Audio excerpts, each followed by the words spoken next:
What actually happens in your body in the last 24 hours before death?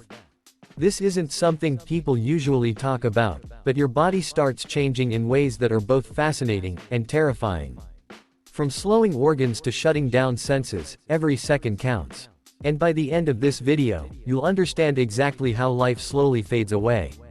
In the final 24 hours, your body begins to lose energy rapidly. You may feel extremely weak, tired, and disconnected from the world around you. Eating and drinking almost stop completely, as the body no longer needs fuel the same way.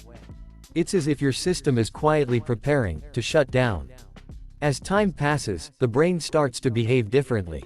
Confusion, hallucinations, and memory loss can begin to take over. You might hear or see things that aren't really there. Surprisingly, hearing is believed to be the last sense to fade, meaning even in silence, your brain may still be listening. Now, the most critical phase begins: organ failure. The heart slows down, breathing becomes irregular, and oxygen levels drop. The kidneys stop working, causing toxins to build up inside the body. One by one, the organs begin to fail, and the body loses its ability to survive. In the final moments, breathing becomes shallow, then stops completely. The heart takes its last beat. Blood circulation ends, and the brain shuts down within minutes. This is the exact moment where life turns into death. A silent, irreversible transition that every human will eventually face.